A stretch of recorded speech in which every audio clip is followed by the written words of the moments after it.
عمرك صحيت الساعة 3 الفجر، مسكت موبايلك وفتحت تطبيق البنك وبصيت على الرصيد في هدوء كده، وبدأت تسأل نفسك هو أنا إزاي بقبض رقم مش قليل ومع ذلك حاسس إني مضغوط دايما؟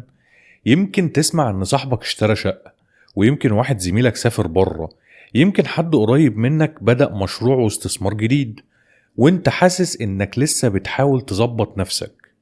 السؤال اللي محدش بيقوله بصوت عالي: هل أنا متأخر ماليا عن اللي في سني؟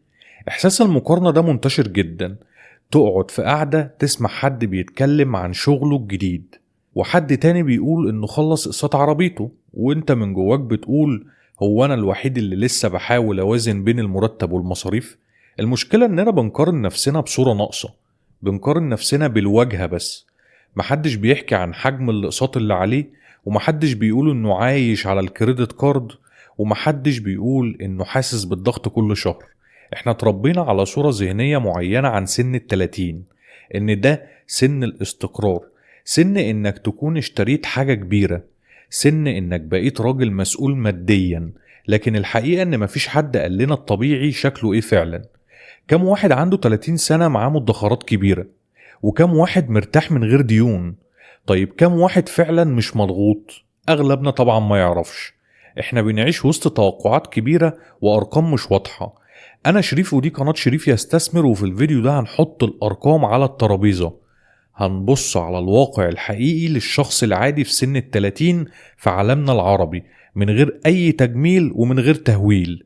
ولو الارقام دي خلتك تحس انك متأخر، فانت هتعرف السبب. ولو خلتك تحس انك احسن مما كنت فاكر، برضه هتعرف ليه.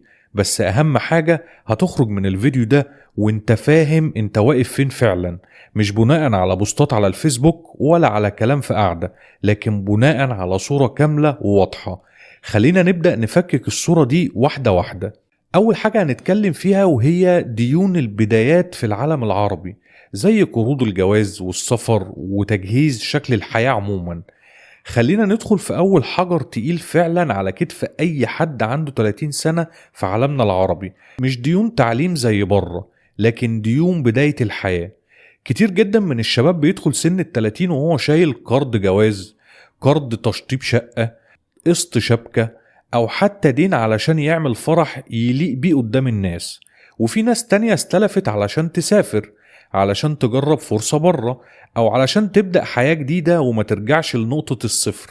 الفكرة إن الديون دي كلها تحت مسمى جميل، اللي هو الاستقرار والمستقبل والحياة الأحسن.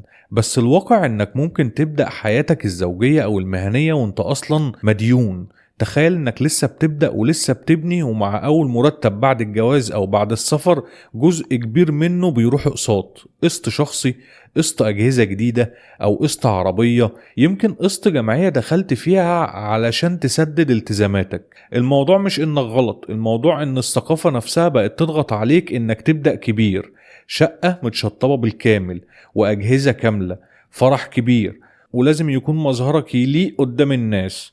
ولو حاولت تبدأ ببساطة تلاقي ضغط نفسي من كل اتجاه. المشكلة هنا إن القرض مش بياخد فلوسك بس، ده بياخد حريتك. أول ما يبقى عليك التزام شهري ثابت، قدرتك على المخاطرة بتقل، وقدرتك إنك تبدأ مشروع بتقل، وقدرتك إنك تغير شغلك بتقل برضه. بتبقى مربوط. والأخطر إنك ممكن تكون فاكر إنك لما تخلص القسط هترتاح، لكن في الحقيقة بيبقى في قسط جديد مستني دوره. ده اللي بيخلي كتير من الناس توصل ل30 سنة ولسه حاسة إنها شغالة علشان تسدد في الماضي، مش علشان تبني المستقبل. والسؤال هنا بقى، لو البداية نفسها مبنية على ديون، إزاي هتجري قدام وإنت شايل وزن تقيل من أول السباق؟ وده لسه أول جزء من الصورة، لأن حتى لو ما عندكش قرض كبير، ففي نوع تاني من الضغوط بيظهر مع كل شهر وبيستنزفك بهدوء، وهو الكريدت والاقساط لما المرتب يخلص قبل نص الشهر. خلينا نتكلم بصراحة، حتى لو ما عندكش قرض جواز ولا دين للسفر، في حاجة تانية بتاكل دخلك حتة حتة من غير ما تاخد بالك: الكريدت كارد والاقساط. المشهد بيتكرر كل شهر تقريبا. المرتب ينزل، تحس براحة مؤقتة، تدفع الإيجار وتدفع القسط، تسدد جزء من الكريدت، تشتري احتياجات البيت، وفجأة تكتشف إننا لسه في نص الشهر والفلوس بدأت تخلص. كتير من الناس فاكرة ان دي مشكلة صرف زيادة، لكن الحقيقة اعقد من كده بكتير. الاسعار بتزيد اسرع من المرتبات. اي عطل مفاجئ في العربية ممكن يقلب لك الميزانية كلها. موبايل يبوظ او لابتوب يهنج، مصاريف دكتور جت فجأة. الحلول السريعة دايما جاهزة. ادفع بالكريدت، قسط الحاجة على 12 شهر، خليها تتحل بعدين. المشكلة ان بعدين ده بيجي بسرعة. فجأة تلاقي نفسك بتدفع قسط موبايل وقسط تكييف وقسط العربية وقسط كريدت بتسدده بالحد الأدنى علشان تعدي الشهر بتاعك. وأكتر حاجة خطيرة في الموضوع ده إنك ممكن تبقى شخص منضبط جدا ومع ذلك غرقان، لأن المعادلة نفسها ضغطاك. دخل ثابت، مصاريف بتزيد، وأي مفاجأة بتتحول لدين. الحد الأدنى للكريدت بيخليك تحس إنك مسيطر، لكن في الحقيقة انت بتدفع فايدة مش أصل الدين. يعني بتشتري وقت وبتدفع تمنه غالي. ومع تكرار السيناريو ده شهر ورا شهر تبدأ تحس إنك بتجري في ساقية، مش واقف مكانك بس، لا انت بتتحرك، بس دايما راجع لنقطة البداية. وده بيخلق ضغط نفسي كبير وإحساس إنك بتشتغل طول الشهر وفي الآخر مفيش تقدم حقيقي. مش علشان إنك فاشل، لكن علشان الالتزامات بقت جزء ثابت من حياتك. وده بياخدنا لأكبر أزمة بتواجه الشباب في سن ال30، وهي أزمة السكن والإيجار اللي بياكل نص الدخل، وحلم التمليك المؤجل. خلينا نتكلم عن أكبر بند بيستنزف أي حد عنده 30 سنة، وهو السكن، سواء إيجار أو تمليك. الموضوع بقى تقيل جدا. لو انت ساكن إيجار، غالبا الإيجار بياخد نسبة ضخمة من دخلك. في مدن كتير الإيجار ممكن يوصل لتلت الدخل وأحيانا نصه. يعني قبل ما تفكر تاكل أو تتحرك أو تحوش، جزء كبير من مرتبك اختفى. والمشكلة مش بس في الرقم، المشكلة في إحساس إنك كل شهر بتدفع مبلغ كبير وفي الآخر مفيش حاجة بتتبني باسمك، مفيش أصل بيزيد ومفيش ملكية. بس تيجي تفكر في التمليك تنصدم بواقع أصعب. مقدم كبير جدا وأقساط طويلة، التزام ممكن يستمر 20 أو 30 سنة، وفايدة بتخلي الشقة اللي سعرها رقم معين تدفع فيها تقريبا الضعف مع الوقت. فتلاقي نفسك في منطقة رمادية غريبة، الإيجار غالي والتمليك أصعب. كتير من الناس في سن ال30 حاسين انهم محبوسين بين اختيارين: يا تدفع ايجار عالي وما تحسش انك بتبني حاجة، يا تدخل في التزام طويل يخليك مربوط لسنين قدام. وده بيأثر على قرارات تانية. ناس كتير بتأجل الجواز علشان مش قادرة توفر سكن مناسب، وناس تانية بتأجل الخلفة علشان المساحة صغيرة والمصاريف هتكون أعلى. السكن بقى مش مجرد مكان تعيش فيه، بقى أكبر قرار مالي في حياتك. ولما أكبر قرار في حياتك صعب بالشكل ده، يبقى طبيعي تحس إنك متأخر. بس خليني أقولك حاجة مهمة: إحساس التأخير ده مش لأنك قليل، ده لأن تكلفة الاستقرار بقت أعلى بكتير من زمان. والموضوع مش بيقف عند السكن بس، لأن حتى لو قدرت تمشي الدنيا شهر بشهر، السؤال الأخطر بيجي هنا: انت حوشت كام؟ ولو حصل ظرف مفاجئ، هل انت مستعد ولا لأ؟ ودي بتاخدنا لصدمة الادخار. ليه ما عندكش تحويشة رغم انك بقالك بتقبض بقالك سنين؟ خلينا نواجه السؤال اللي بيوجع فعلا: انت بقالك كام سنة شغال؟ 5 سنين؟ طيب 8؟ يمكن 10 سنين؟ حوشت فيهم كام؟ السؤال ده تقيل، لأن أغلبنا متوقع من نفسه رقم أكبر بكتير من اللي موجود فعلا. المفروض نظريا بعد سنين شغل يبقى عندك مبلغ محترم في البنك، تحويشة تطمنك، فلوس تغطي أي ظرف مفاجئ، ويمكن تبدأ بيها استثمار. لكن الواقع عند ناس كتير مختلف: مرتب بيدخل، مصاريف ثابتة بتخرج، وأي ظرف بسيط ممكن يرجعك لنقطة الصفر. عطل في العربية، أو مصاريف علاج، مصاريف في البيت، أو مناسبة كبيرة حصلت فجأة، واللي كنت فاكرها تحويشة تخلص في شهر واحد. المؤلم إن النصايح المالية دايما بتقولك لازم تحوش نسبة ثابتة من دخلك، لازم يبقى عندك مصاريف 6 شهور جاهزين، ولازم تستثمر بدري. الكلام ده صح 100%، بس قليل اللي بيتكلم عن المعادلة نفسها. لو دخلك بيتقسم بين إيجار وأقساط ومصاريف معيشة والتزامات، هيتبقى كام تحوشه؟ الفجوة هنا هي اللي عاملة الأزمة. مش إنك مش عايز تحوش، لكن المساحة اللي تقدر تحوش منها صغيرة جدا. وده بيخلق إحساس خطير جدا، وهو إحساس إنك شغال سنين ومفيش تراكم حقيقي. تبدأ تقلق من المستقبل وتخاف من فكرة التقاعد، وتحس إنك دايما محتاج الشهر الجاي علشان تظبط اللي فات.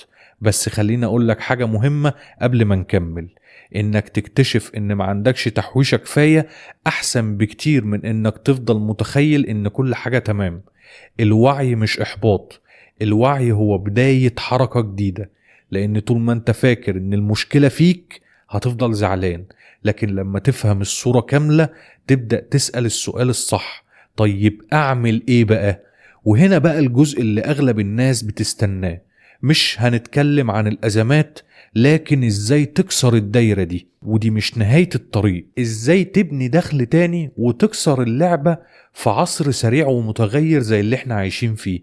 لو فضلت يا صديقي مستني المرتب يزيد ممكن تستنى سنين، ولو فضلت مستني ان الاسعار تهدى ده غالبا مش هيحصل. الحقيقة اللي لازم تتقال بوضوح: احنا في عصر مختلف تماما. الوظيفة لوحدها ما بقتش كفاية تبني امال مالي حقيقي. زمان كان طبيعي تعيش على مصدر دخل واحد، النهاردة مصدر دخل واحد معناه مخاطرة كبيرة. أول تغيير لازم يحصل في طريقة تفكيرك إنك تبطل تسأل أزود مرتبي إزاي، وتبدأ تسأل بسرعة أبني دخل تاني إزاي. مش لازم تبدأ شركة بملايين، ولا لازم تسيب شغلك دلوقتي حالا، لكن لازم تبدأ تبني حاجة جنب شغلك. احنا في زمن تقدر فيه تتعلم مهارة اونلاين وتشتغل بيها فريلانس وبكل سهولة، وتقدر كمان تبيع منتجات من غير ما يكون عندك اي مخزون، وتعمل لنفسك براند شخصي، وتقدر تقدم خدمة مطلوبة في السوق، وتستغل خبرتك في شغلك وتحولها لدخل اضافي. الفرق بين شخص عنده 30 سنة ومضغوط وشخص عنده 30 سنة وبيتحرك لقدام مش فرق ذكاء ولا حاجة، ده فرق حركة. الشخص اللي بيقول لما المرتب يزيد هبدأ، وفي شخص تاني بيقول هبدأ دلوقتي حتى لو صغير. انت مش مفلس علشان دخلك قليل بس، انت بتتعب لما دخلك ثابت ومصاريفك بتجري أسرع منك. الحل مش انك تقفل على نفسك وتبطل تصرف خالص، الحل انك توسع المعادلة، تزود جانب الدخل مش بس تضغط جانب المصاريف. ابدأ بمهارة، وابدأ بخدمة، وبحاجة تقدر تبيعها. حتى لو دخلك الإضافي في الأول 1000 أو 2 في الشهر، الموضوع مش الرقم، الموضوع انك خرجت من عقلية الموظف المنتظر للراتب ودخلت عقلية الباني للبزنس. واهم حاجة اوعى تستنى تكون جاهز 100%، محدش بيبدأ جاهز. ابدأ صغير وتعلم بسرعة وجرب واغلط وحسن من نفسك. اللي بيتحرك بدري في الزمن السريع هو اللي بيسبق. ولو اكتشفت النهاردة ان وضعك مش احسن حاجة، ده مش سبب يخليك تكون محبط، ده سبب يخليك انك تتحرك. انت مش متأخر، انت بس محتاج تلعب اللعبة بطريقة جديدة. انا شريف ودي قناة شريف يستثمر، ولو حابب تبني عقلية مختلفة حوالين الفلوس والاستثمار وبناء الدخل في عالمنا الجديد السريع، اشترك في القناة وخليك دايما سابق بخطوة، وخلي اللي جاي يبقى اقوى من اللي فات.